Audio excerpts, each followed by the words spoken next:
আমরা হারিয়েছি যাকে আইমান, আর আমরা দুপুরের দিকে মাকিনকে হারিয়েছি। আর সব মিলিয়ে আমাদের আজকের রোগী এই মুহূর্তে ভর্তি আছে 40 জন। এই মুহূর্তে আমাদের ক্রিটিক্যাল পেশেন্ট আছে 5 জন, সিভিয়ার পেশেন্ট আছে 10 জন, আর ইন্টারমিডিয়েট গ্রুপে আছে 25 জন। আমাদের রোগীদের অবস্থান প্রতি মুহূর্তে পরিবর্তন হয়, সেই অনুযায়ী এই পরিবর্তনগুলো যেটা হয়েছে আজকে সেটা আপনাদেরকে জানালাম।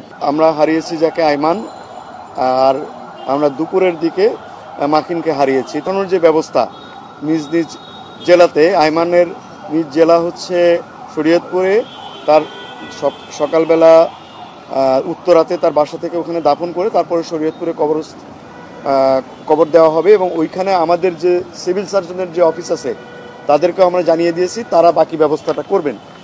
মাকিনের ব্যাপারেও আমি নিজে উপস্থিত থেকে তার লাশ হস্তান্তর করেছি এবং গাজীপুরের সিভিল সার্জনকে বলে দেওয়া হয়েছে উনি তাদের যাতে ভালোভাবে কবরের ব্যবস্থা করা যায় সেটা করবেন উনি। আর সব মিলিয়ে আমাদের আজকের রোগী এই মুহূর্তে ভর্তি আছে 40 জন।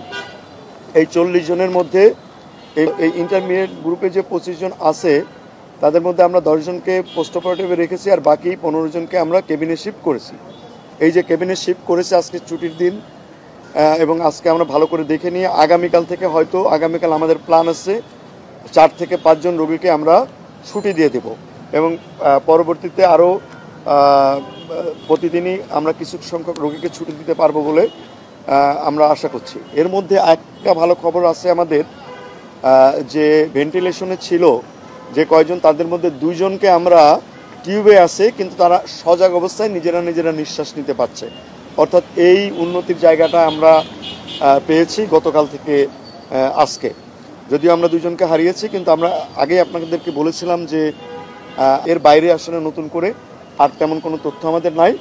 আমরা আশা করি কালকে আবার আপনাদেরকে জানানোর চেষ্টা করব যদি কোনো পরিবর্তন থাকে।